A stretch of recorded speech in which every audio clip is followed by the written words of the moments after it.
and we welcome you on a Thursday night, the 11th of June, 2020, the Joe and Joe Weather Show, on the day where your 401k may be back to a 301k. Oh well. Oh, it's what's the burden of money? And I think we're going to see a complete collapse of the economy because now that the COVID-19 is again spreading and increasing across the nation, first in the South and eventually coming up here and spreading across the North, and things will start shutting down and closing down once again toward the latter part of the year, thus precluding people from being able to go shopping for Christmas. And that in turn will cause all of the department stores and everything to declare bankruptcy and Oh, thoroughly and by the end of this year, a optimist total that you collapse. are. Total collapse. I So, I and I that's I the way have it is. I have a totally different viewpoint, but that's the way it is. Yes. I Well, I, I think we're going to be it'll be a little shaky and rocky from time to time, but we'll somehow trudge our way through it. So let's move on to happier things. First off, Robert this Russo is just hit super chat, and that's a already. happy thing. Already. Yes, Wow. Robert Russo, thank you so much, sir. We really appreciate it very much. Uh, That was for my comment of a few moments ago. Why watch CNBC and get the truth when you could watch us or me and get the truth as to the world and to the economy all and right. Well, you know what? There's always a trade somewhere. There's someone to take the other side of the trade, so I'll take the other side of your trade, and, okay. and we'll see what happens. Well, Um, well, we had some downpours, some flash flooding in spots. Some places got a lot, some places didn't get very much. Looks like they were concentrated in and around New York City and the western part of Long Island. And then as you went east, the cell kind of shifted southward. I got glanced by it. I had thunder and a brief downpour, but nothing really exceptional. And now, of course, everything is moving offshore. Weather conditions are improving. I'm starting to, I think the weekend doesn't look too bad. A Saturday, tomorrow looks fine. I think, and I think Saturday looks okay. My only issue for Sunday is whether how much cloud covers they're going to be. With the bit of an onshore flow, and you got that upper low to the west, but the upper low is a little further west on recent runs, so that might let that big high to the north kind of suppress things a little bit further to the south. So I'm kind of this way with Sunday at this stage. well, we've got an upper low that is going to close off during the end of the weekend into much of next week. Where it closes off and where it ultimately is positioned will determine the fate of our weather, Joe, for next week. Kind of hard to time things out in such situations. Any day next week could have a shower or two, or maybe a lot of showers, but Or as maybe not a lot of showers, or depending maybe on not a lot of showers as well. depending on how everything sets up. I think as far as the weekend, maybe a spritz or sprinkle. I noticed the RPM model was suggesting a couple of showers in the northern and western sections of the tri-state area on Saturday afternoon, maybe not necessarily New York and Long Island. And on Sunday, cloud, sun. Both days are going to be much cooler. We have not one but two cold fronts. The first front moving through now. The second cold front will be moving on through by Saturday morning, and that second cold front will usher in a real cool for mid-June shot of air, and hopefully will set the stage for a decent weekend. I noticed, by the way, in the long range on the European and the GFS2, now the ridge for the end of next week and Father's Day weekend, not as pronounced, much flatter, bit more of a westerly flow. So maybe that no 90s in June for New York City might still happen for me. I mean, for Central Park anyway. We'll Right, see. right. We'll see. Yeah, we'll So, see. you're talking about rain. I'm going to start with, I got WPC's 7-day rainfall forecast, and they're actually fairly bullish with rainfall. This is doesn't include anything that's happening tonight. I mean, this evening starts at 8 o'clock tonight and goes to 8 o'clock next Thursday night, and they're clobbering Virginia and North Carolina, Maryland, with 3 to 5 inch and even some 5 to 7 inch rainfalls on the Carolina coast. and they bring up to an inch and a half of rain up to central New Jersey and through southeast and south central Pennsylvania, and then it kind of tapers down a bit to only about a half quarter to a half an inch to about New York City.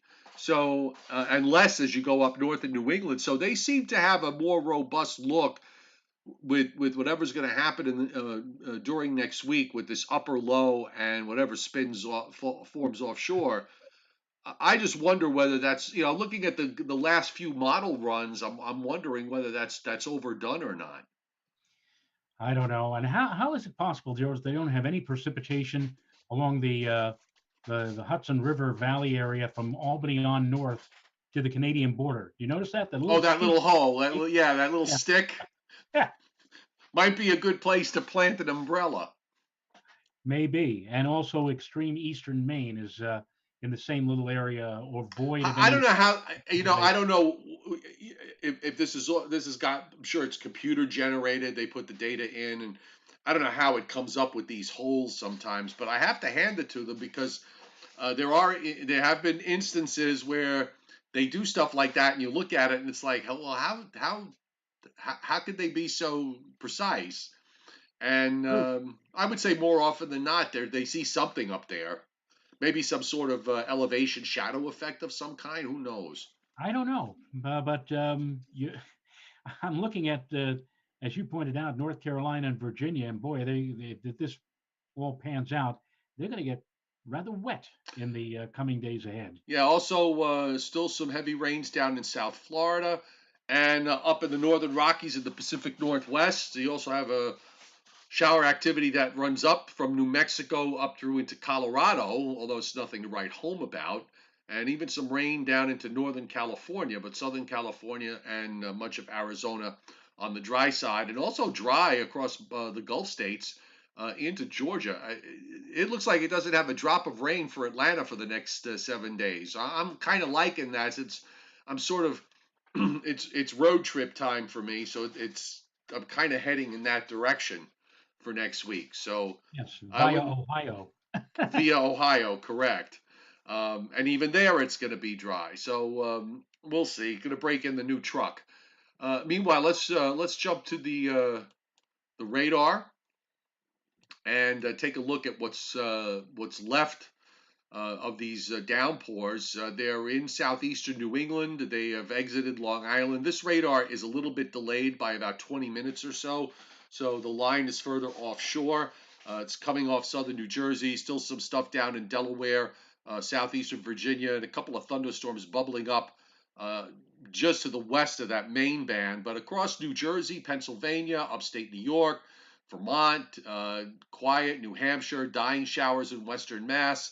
And then you look back through Ohio, Indiana, Illinois, Kentucky, down into Georgia, Alabama, Mississippi, Louisiana, and Texas. Very dry here. Usually, even the pop ups didn't show up today in southeast Louisiana, from what I saw. So it's a rather much of the country, Joe, is actually enjoying a rather nice, warm, and dry late spring day. Yeah, tomorrow is going to be a nice day again with temperatures reaching into the 80s. Dew point temperatures will have dropped into the 50s. And then, as I said, we have that second cold front that'll be working its way down and through our area Saturday morning. And that's really going to cool things off and lower the dew points even more. I have dew point temperatures, Joe, in the lower Hudson Valley going down to the low 50s tomorrow and down into the lower 40s.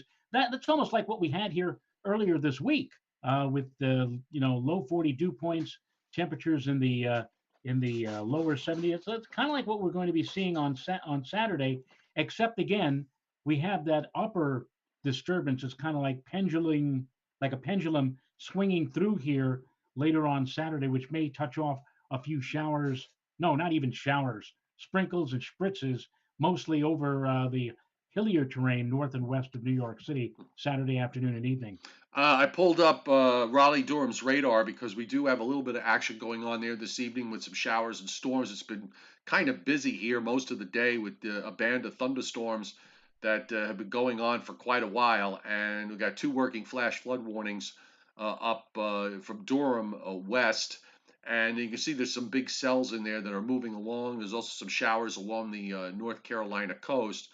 And I'll jump to the northeast. We'll go up to Wakefield, Virginia, and you can see still some leftover showers in the Delmarva Peninsula, some stronger storms in Chesapeake Bay, and going southwest to just north and west of Richmond. Those will also eventually just move on out and go goodbye.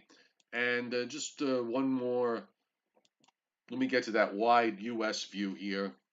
Some showers and storms in Florida. I love when you see the storms moving east to west across Florida, which is what you have this evening over central and northern Florida. There's just like this line that's going in the direction opposite the direction that you're used to seeing these things. Whoops, didn't want to do that. And just running up the coast, the Upton radar. They have a wide range view, so I think they're partially back, and you can see the downpours and storms from earlier now are all offshore. There were some flash flood warnings that were up for parts of Westchester County and western Long Island and one or two other spots, but all those flash flood warnings are now fini, done, kaput, over. Yeah, I think right now, even though it's still a bit on the humid side, I don't think we'll have to worry anymore about any pop-up cells or even an isolated shower. It's now just going to be a matter of, and it's going to be a slow bit of time to do it, but I think it'll be slow to clear overnight tonight.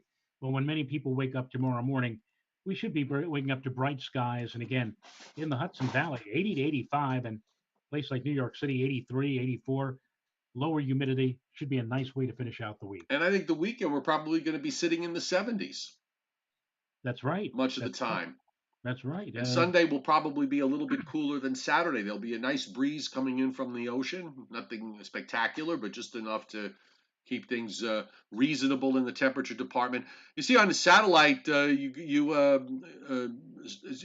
this band, this narrow area. The western edge of the clouds is just inland of the coast now, slowly moving its way eastward, trying to get that front to move offshore. It's having a little bit of difficulty because if you look at the clouds that are out in the Atlantic, they're kind of turning anticyclonically there. So there's a high that's sort of holding that front in, but it's going to get by because the clouds you see swinging across the Great Lakes, that's another shortwave trough that's just going to kind of nudge this out. And you notice it's just a lot of the U.S. today just had an absolutely spectacular day. A few exceptions here and there. The Northwest, for example, the Northern Rockies, another system coming in from the Pacific, and also seeing some uh, thunderstorms blowing up in parts of New Mexico and West Texas, and you see the activity that's happening over the great state of Florida. And where did I put that map? Here it is. So the surface map obs, Joe, at 7 o'clock. The dew points are still in the mid 60s to near 70 in western Connecticut and in the Hudson Valley, but you start to go into eastern Pennsylvania. Andover right now, the dew point's down to 62. You head on the other side to Scranton, Mount Pocono rather, and the dew point there 59, Scranton 59. And then you start to see these dew points that are down generally between 50 and 55 all across Pennsylvania, and then going back into Ohio and points west. So at least we know that our air is coming from that direction. So if you're waiting for the humidity to drop off, there are your 40s and 30s dew points, by the way. Even a 27 dew point there in Versailles, I guess that's how you say it, Versailles Dane County Airport. 77 dew point 27 dew point 27, relative humidity 16%.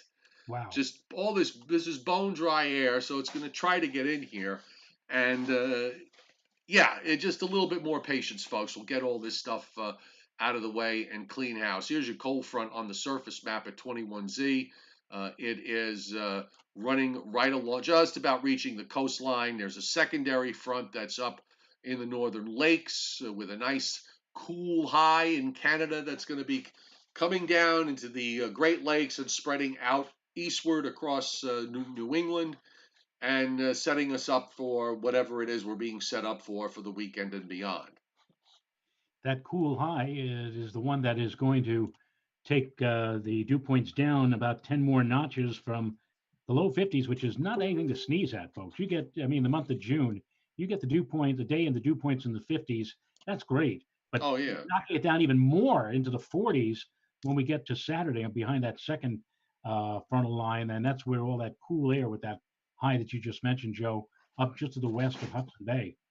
Frontal boundary running down from Virginia into Georgia and into the Florida Panhandle. So the tropical boundary set up in the Carolinas. This is where we have, by the way, still some residual risk of severe weather. There you go. The Storm Prediction Center for their remainder of this evening and into tonight. This is the marginal risk for us, of course, is done, but still a marginal risk down into from the Delmarva Peninsula down into South Carolina because there's still activity going on. Marginal risk up in northern Minnesota, northern Wisconsin, marginal risk in southern New Mexico, and also a marginal risk up in the great state of Washington into north central Oregon. And much of the severe weather, what little there is going to be of it over the next few days, is going to be focused out there. There's a marginal risk tomorrow in northern Idaho, eastern Washington, northeastern Oregon. And on day 3, which is Saturday into Sunday, marginal risk in northern Idaho and western Montana, and that's it. Much of the country is going to be thunderstorm free on for this weekend. Yes, and that again, that too doesn't happen very often. But again, it's predominated by that big Canadian high pressure system. That's going to preclude the chance for any real unsettled weather or thundery weather here. So take advantage of it, folks, because we, we don't. I, I think about how lovely it was here on Monday, and I was thinking about that when I looked out my window a few hours ago and saw it was coming down like cats and dogs, and you step outside and it feels like you're walking into a damn sponge. The weather can change. The weather can change like that, Joe. And certainly we saw the full spectrum from one end to the other during the course of the last few days here in the tri-state area. Daniel, Johnny Quest has an interesting question tonight. It says, "Do the Great Lakes enhance or suppress severe thunderstorms when they pass over the lakes?" Well, usually the lakes do actually get fairly warm in the summertime. Uh, the severe weather that goes on in the northern lakes when it happens, it's usually due to some very strong support by a strong shortwave. And those storms do tend to hold together when it has the upper level support. They're probably less inclined to get severe thunderstorms from um, something less organized. Because there is a bit of a cooling effect that probably goes on with the lakes. Honestly, I can't give you really a totally honest answer because I'm not completely familiar with how things work up there. It's always good to live where in the area you're talking about because it does give you a big advantage with regards to figuring out the local climate. But again, most of the time, at least in the northern part of the lakes, you need to have some kind of strong shortwave support for these thunderstorms as they're moving from west to east.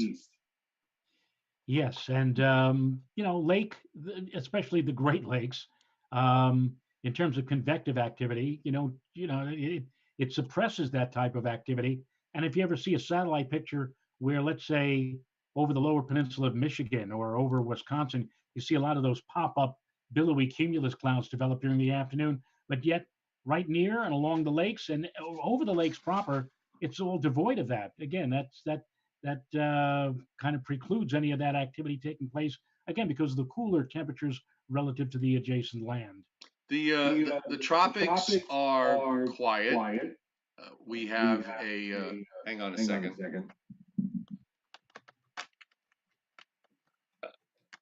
I'm getting double audio. All right, so I'll have to put up with it. So anyway, you have one disturbance that they mentioned yesterday that's east of the Windward Islands. No development is expected from this. You can see the chances are near zero for the next 48 hours and for the next 5 days. And from what from what I looked at the models, the this is really driving me crazy. From what I looked at the models, the tropics are going to be quiet. The pressures are not quite as low in the Caribbean like we were seeing over the last few days. So it looks like this period of quiet is going to last for a little while. Right. As Bill Kirk mentioned from Weather Trends 360, after our third storm, Cristobal, he said that things would remain quiet probably for the next couple of weeks. And quiet is nice. I wish you could say that in September, but for the moment, at least, quiet is nice. Hold on a second.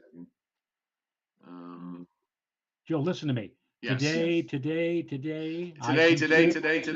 Oh, it's driving me crazy. All right, you know what? I'm going to have to do it this way. The luckiest man. I'm going to have to pull my headsets down when I'm talking, and then I'll pull them back up when I'm listening to you.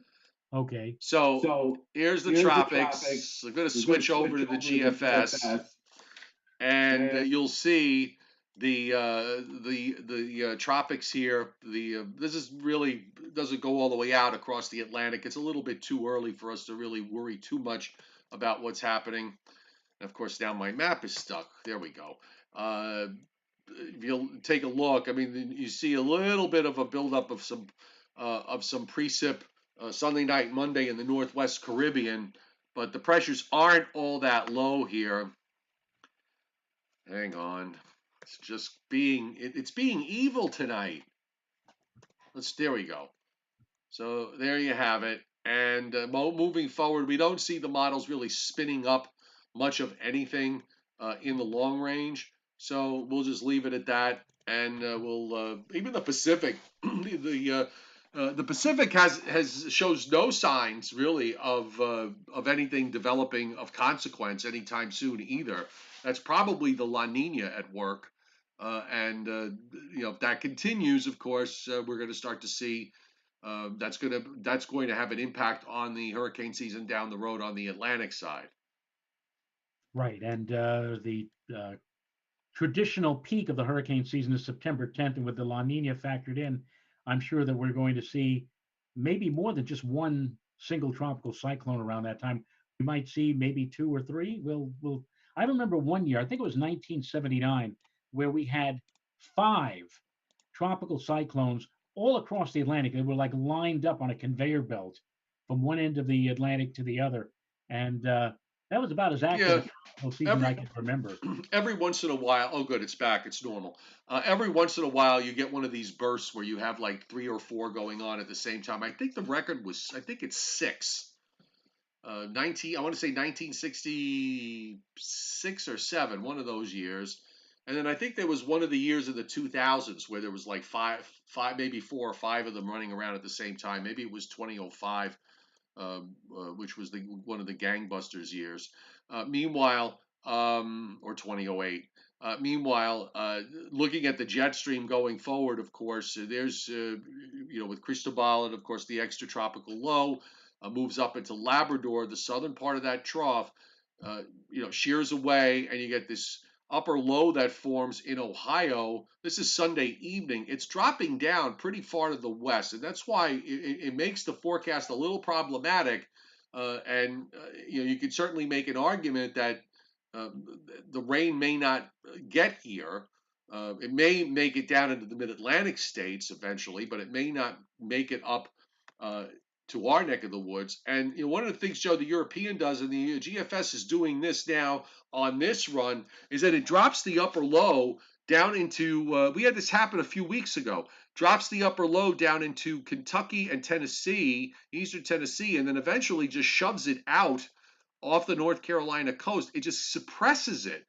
And you've also got this, you're on the edge of a west-northwest flow across southern Canada. That's going to spread out a surface high from the Great Lakes through New England. It's going to keep things onshore-ish Probably, and this doesn't necessarily mean that the weather's going to be negative when I say onshore, but it does keep, the onshore flow is at least going to keep temperatures from getting out of control, right? At least through the middle part of next week. Right. I don't see, I think maybe by next Thursday or Friday, we may be back up to or above 80. And also, the dew point temperatures are going to be down low through much of the next few days. 50s tomorrow, 40s Saturday and Sunday, 50s on Monday, Tuesday, Wednesday, maybe getting back up to or above 60 by Thursday and Friday of next week. Now, just north of Lake Superior tonight on the GFS, and this is supposed to be in 34 minutes. I'm going to bring up the OBS map. I want to go up there just to take a look and see what exactly is happening, because the GFS is showing some snow.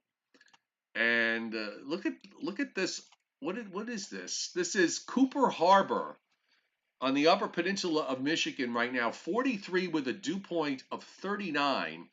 And on the other side of Lake Superior, where it is at Lurch Creek near Struthers, in case you were wondering, 37, 34 is the temperature dew point. In Dubreuilville. I can't even. I am Dubreuilville. It also says, and we'll go by this. It's near Girdwood. Okay, it's near Girdwood. 39, 39. 100% doesn't say what kind of precip is falling. I'm just trying to see if I can find anybody with snow.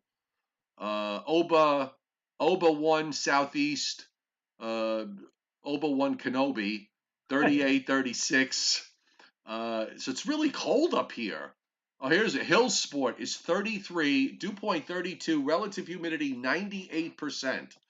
So you wonder whether there might be some snowflakes falling in some of these spots. Yeah. Trio Lake near Schreiber, 36, 36, 100% relative humidity, northwest wind at 8. That is, here's another one. Devious Lake. Not Devil's Lake, Joe. Devious Lake. Yeah. Devious Lake near East McCurdy. 33, 33, 100% relative humidity, a west wind at 5 miles an hour. So there is chilly air up there in Canada, and that's probably why the GFS has that little teeny weeny patch of blue north of Lake Superior. Now, of course, tomorrow there's another weak front, and again, going back to the surface map, we see that's this second front that's back up now, moving into northern Lake Huron, northern Lake Michigan. So that is on the GFS. You can put it right here sometime later tomorrow afternoon or evening. And as you pointed out, Joe, that's going to be the boundary that once it goes by, you're going to knock the dew points even more. And then you've got this high, a 1031 high over James Bay for Saturday and Sunday. And you got a double high here, one in New Brunswick, the other one north of Michigan. And it's kind of enveloped around an inverted trough right in here that runs up into the Carolina Mountains and up into West Virginia. That probably means I'll be driving down in some showers. But this here, I mean, this seems to me like, we're going to be protected to a large extent, at least during the daytime on Sunday. It may not be a blue sky start to finish sunny type of day, but I'm thinking it should be okay. And then here on today's run, you see all this rain, Virginia, North Carolina to about the Delmarva Peninsula, but it never really gets the lift to move northward because the upper low is dropping down to the south. Hmm. I see that. And here we go Thursday, and we do get a low that spins up off the North Carolina coast there, a 1014 low. But again, there's not. You're also getting stuff moving in the northern stream, so there's really no mechanism for it to lift up. And then we're into Father's Day weekend, which little front coming through here maybe on Father's Day doesn't look especially active, except for that one area in Virginia, North Carolina. Next week doesn't look especially active. It gets a little busy across the northern Rockies and northern plains to an extent, but much of the rest of the country is just going to be in June mode. Yeah, and but still, Joe, whenever we have, and how often, really, how often do we have a closed upper low in June over the eastern United States? I mean, that doesn't happen No, it too, doesn't.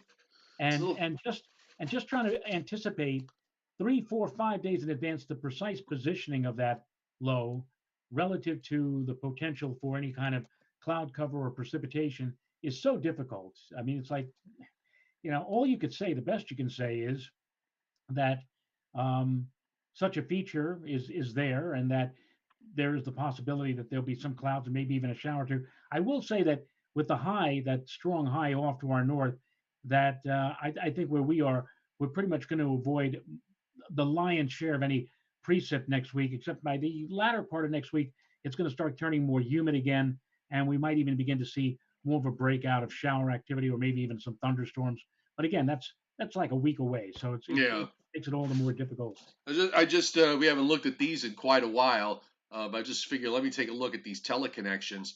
The Pacific North America Index, Joe, after Father's Day, just takes off. I'm sorry, before Father's Day it takes off. It starts at the end of next week. That's unusually strong for this time of year. The PNA, so you have a strong ridge in the west, trough in the east. There's also a trough in 160 out in the Pacific near Hawaii. The North Atlantic Oscillation, or the NAO index, kind of flat, a little negative to start, a little positive going through the period, but nothing exciting. And then the EPO is kind of flattish.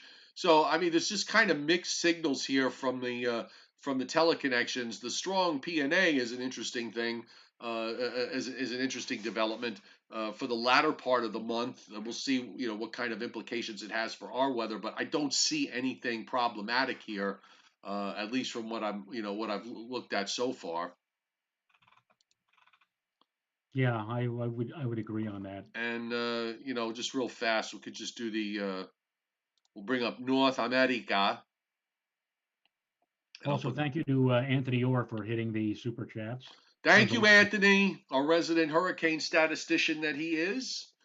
I'm just looking, just running the North America 500 here. For late June, it's fairly busy. And going down into the long range, yeah, it's mostly a ridge along and off the west coast, up into Alaska and into the Arctic region. You do have troughing though. I mean, you've got upper lows that are dropping down into Hudson Bay. I mean, if you look at this 500 at the end of June, that's fairly dynamic for the end of June. I mean, Yeah, who knows if that's going to really look like that? But I'm just reflecting that really strong PNA. Now I can understand why, and uh, the Pacific North America Index covers a lot of different geography in its calculation, and that includes the area north of Hawaii. And there's a big cutoff low that's north of Hawaii that's sitting out there in the Pacific Ocean, and that's the other reason why the PNA is being uh, boosted so strong in the for the latter part of the month. So we'll see whether that means anything with regards to our own weather when we get there. yeah. The one thing you can say is that the pattern so far has been quite progressive. We haven't seen anything like a stagnant flow or something where everything all of a sudden is beginning to crawl. Although again, with an upper low now over the eastern seaboard or over the eastern United States next week, therein lies a problem of things moving at a snail's pace or things moving very slowly. That'll certainly jam things up for a little while, but hopefully that'll open up and lift out again in time for the Father's Day weekend on the 20th and 21st of June. Chuck Cardillo hitting super chat tonight. Thanks, Chuck. Really appreciate it greatly. Thank you very much. You up there at 3,000 feet above sea level in the Catskills. I would venture to say that your snow season has finally ended. Hopefully. You'd think. You would think, yes. So let's do a little bit Briller Jeopardy. I think Scott's busy tonight. I think this might be movie night with his mom. And we say hi to Mom. Hope she's feeling well and doing well. She's waiting. She's supposed to get her knees done eventually. If they ever start doing those sorts of things in hospitals again. All right, I'm trying to find I'm trying to find mine. I think I his know. chat. Oh, wait a minute. Another. Yes, here it is. I think. Open up. Open the door. There he is. I found it too. And yes, I found mine. And it'll be a mixed bag when it is time to pose you with questions. Okay, you ready? Yes. All right. So, what is the only country that starts with the letter Y? Is that Yemen? Yemen. What is Yemen. the only country that starts with the letter O? I was going to say Oslo, but that's a city in Norway. Right. Um, oh, oh. Oh man, you could get this. Oh man. Oh man. Oman. Oh man. Okay. And what continent has the most countries? I would say Africa. Africa is correct. So we'll give you 3 out of 3, Thank you. even though the middle one required a little smidge of help. Thank you. Okay, So now here. you go. So here are yours. What were the two most popular catchphrases said on Lost in Space? The two most popular, because there were so many. Right. I mean, Dr. Smith was Jonathan Harris. There was the pain, the pain. Okay. That's Okay. one. And, then of course we could, jump on any of the more well used insults. But there was also never fear, Smith is here. There was, Well, there was, there that was, certainly was said quite a bit, but it was not apparently the two most popular. so the I don't even pain, know how. Where was the voting I on don't the know. most popular? Well, look, then, when he would call the robot a bubble headed booby. Right. Yeah, but there's Well, there's just one of the other popular catchphrase was indeed uttered by the robot. by the robot. Right. Warning, warning. Right. And there Okay. you go. All right. And on the show, and this is a show I know it was I know it was the same guy who created Lost in Space and Time Tunnel. Irwin Uh, Allen. Irwin Allen. I think he created Voyage to the Bottom of the Sea. All actors wore what brand of sneakers? How do you know something like that, Scott? What brand of sneakers? On the show Voyage to the Bottom of the Well, Sea, the two all popular actors, the two big brands those days were there was PF Flyers, right, and then there was Pro Keds, right. and maybe Puma. Well, the popular one was not pro. It was just regular Keds. Keds, But okay. how do we know that? Weren't these people in a submarine or whatever? How do you know what kind of sneakers they or brands that? Or God knows what they were doing in that submarine. And on the continent of Africa, Joe, the highest temperature ever was recorded at Algeria. How high was it? Really? That was the. 130 something. I thought it was in the. I thought it was in the 130s too. He says it's only. He said it was 124. So what Yeah, was Death wasn't Valley? there was some controversy. This seems to recall something in my brain. There was some controversy somewhere where they said that it was the highest temperature that was ever recorded, and then they found that the thermometer was something was wrong with it, or that somebody tampered with it, or I don't know what. I don't know if that's the same. Maybe I'm I don't. mixing stories here. I don't know why the number 136 stands out in my head, but 124 Then you according know to what? Scott's he's always very good with getting his data right. So I'm gonna, I'll defer to him on this until proven otherwise. all right. Um, So, just as I alluded to in the beginning, it's road trip time for me. So, since the weather, Joe, since the weather's not going to be really doing very much for tomorrow, I'm going to just assume that we will not live stream again until Monday. Oh, Okay. you mean to tell me I have an extended weekend, You have boss? an extended weekend.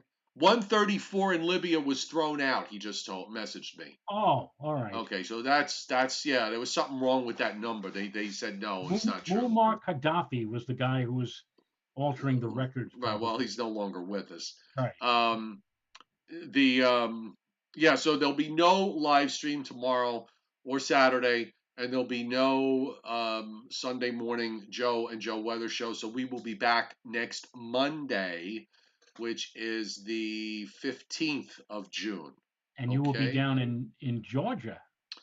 Yeah, I'm gonna go to Ohio on Saturday and see one daughter, then go down to Georgia and see Another daughter. middle daughter um, and son-in-law and two grandsons.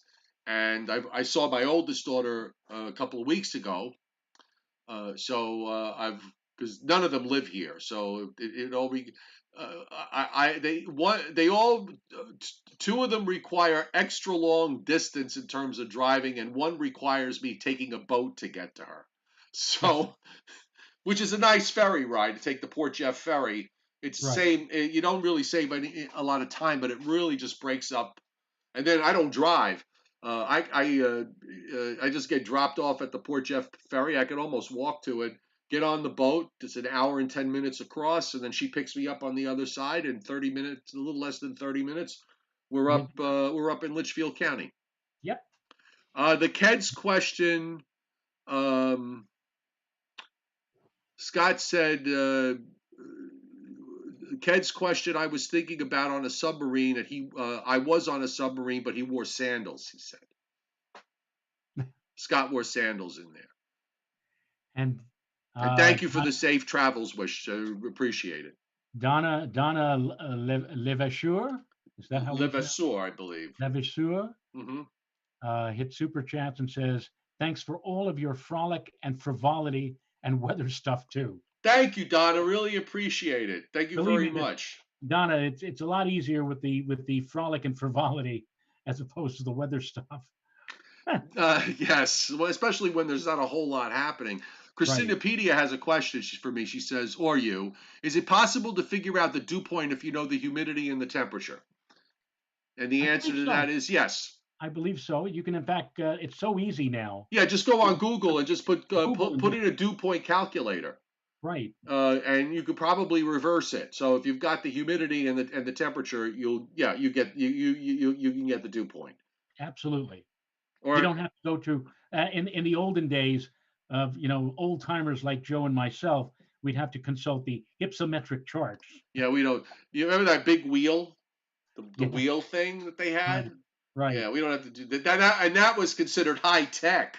That was kind of like a slide rule, right? Yeah. For determining and of course you'd have to always look at your how wet was your wet bulb and how dry was your dry bulb. Now you're getting awfully personal. Yes. Um. So Or your sling psychrometer. yes, I remember those. I think I still have one somewhere. I never had a problem slinging my psychrometer.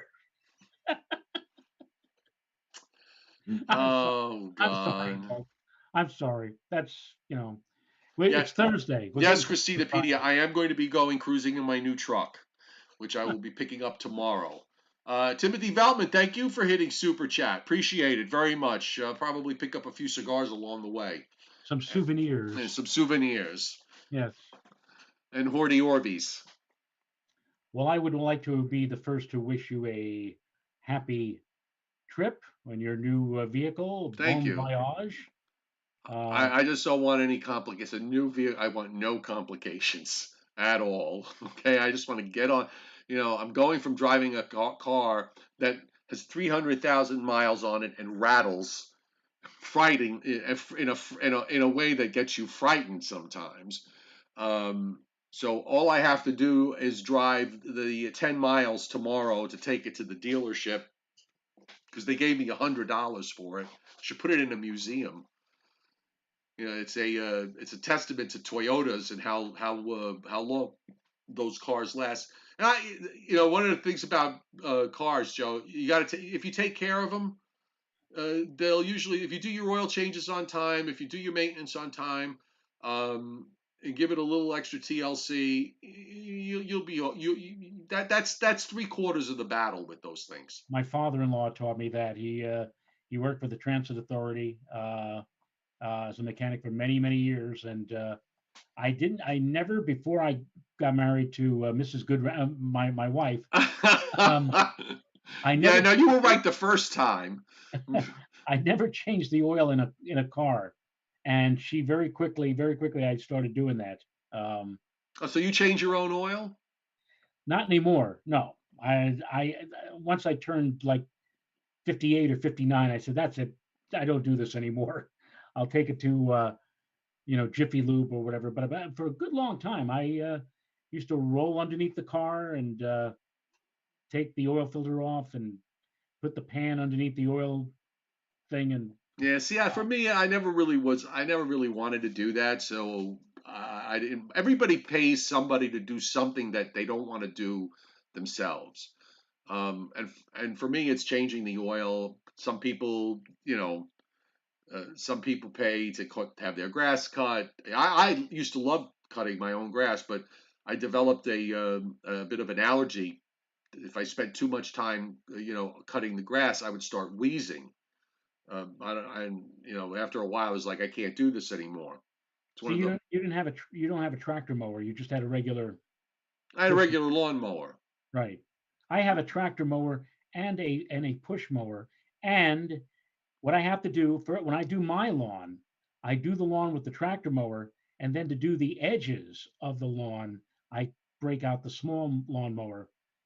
My wife insists that I do the edging, and then she comes along with the weed whacker because she just loves to whack weeds. I can't. I can't. And needless to say, it's probably the same lawnmower that you've had for what, 40 years, 30 years. We've had the tractor mower now since we moved up here. That was in 2002. And we did have our original lawnmower when we came up here, but that broke down. We'd had that since we were married, so 1984. So we had to get a new one, a Toro, and we've had the Toro for about 18 years. Toros are good. The Toros are good products. They really are. I had a Toro snowblower for 16 years. Except for the one time, and it was only the one time, when you have certain gardening tools, some of them take gas, others you have to get two-cycle oil to mix with the gas. Right. So we have like gas cans filled with regular gas and also the two-cycle oil. And the lawnmower takes regular gas, but once I accidentally put a bit of the two-cycle oil gas into the lawnmower, it didn't start. So we had to turn the darn thing over, empty it all out, and it wasn't pretty. But Bill we got by Bill Uber. My new truck is silver. So it's a silver Nissan Frontier. I wanted to get a black one because I had a black Dodge Dakota, um, and I just love that look. But being that I would, it's going to be spending some time down south, when you have a dark colored vehicle in blazing sun, it's not it it hurts. Okay, I remember from living in New Orleans in the summertime, you would get in your car and you better make sure you had like a towel near you. If you went to touch that steering wheel, you could. I oh, mean, no kidding around. I mean, you could easily get a first or second degree burn I could from understand. from how how hot uh, your car gets. So you had to get one of those shields for the windshield, uh, that you would lay across the dashboard to reflect the sun out. So that would help. But yeah, I decided after I thought about it, I said, you know what, I'll get the silver one because it'll be a little easier in blazing sun. So when you do your lawn, do you hire somebody to do it for you? Yeah, I had some. I've had somebody do the lawn for years now. See, if you were married to my wife, that would never happen, Joe. Well, That here's the would thing. never happen. Well, then you know what? She would have had to attach an oxygen tank to me because for some reason with cutting the grass, when I would get about halfway through it, I wouldn't be able to breathe. Yeah. It was it was not from not having the strength to do it. That certainly was not the issue, but it was literally the cutting of the grass. I don't know if it when you cut it, you maybe something got some sort of pollen gets released. I don't know. Whatever it was, I would And, start getting wheezy. You're just wheezing, and I couldn't breathe. and we had a mutual friend, still have, I'm sure. He's down in Florida though. Bart Del Army, who was a cameraman both at News 12 and also at Pix 11. And he used to tell Bart used to tell me, he said, I said, do you do your lawn? Do you mow your lawn? He said, no, absolutely not. I said, why? And he looked at me, and this is quite a few years Wait, ago. is this? I'm sorry. Who was this? Oh, Bart Del Bart. Army. Yeah, I know Bart. Yeah, Oh, sure. No, I worked with Bart. Bart would, usually used to use the stagehand on the weekends when I was working. right. And Bart used to tell me, and this is a number of years ago. I asked him, I said, do you do your lawn? He said, Joe, he says, I'm going to be 55 soon. He says, I'm much too old for doing stuff like that. And again, if Bart were married to my wife, that would go right out the window because Joe, as far as I can see, I'm going to be mowing the lawn until I'm 85. She'll come up with the same excuse. He said, "You mow the lawn like an old man." I said, "Well, you know, Well, it'll be like using a walker. I'll be using the walker on the tractor Right. mower. Exactly. Well, If look, you want me to, if you want me to come to your house with the tractor mower, I'll do your lawn for you for a reasonable price. listen. The woman fixes. My only question is, would they allow me to take or drive the tractor mower over the Throgs Neck Bridge I don't think so. at 5 miles an hour? Yeah, no, I'm thinking no. Um, I probably would have to stop every so often to fill the gas tank up again. yes. All right, so let's. I guess that wraps it up for tonight. So thanks everybody for being here. As always, Joe and I appreciate it. To all those that hit super chat tonight, you've all disappeared off my screen now, so I can't see who. And it was Robert Russo, Donna Levasseur. Um, who else? I forgot. What did we deserve? Well, we Oh, had Timothy Veltman. Tim Um, Veltman, Donna Lebazur, Robert Russo, who was the first tonight. Anthony Orr. Anthony or Chuck Cardillo. And I think that's it. I think that's And it. what If did I we do forgot tonight? you, I'm sorry, but I know I did say if you did do when you did it, I said your name. I just can't seem to recall it now. Um, but anyway, it's I don't know what we did to deserve all of this attention tonight, Joe. But on Monday, let's make sure we do it again. yes. All right, so I'll see you on Monday, and enjoy your weekend. And everybody enjoy your weekend. By the way, there'll be website posts, there'll be Facebook posts, Patreon posts. That will all continue. If I have some time, I'll cut. Maybe I'll cut a short weather in 5 video, which I really didn't have time to do this week. But we'll get that back. And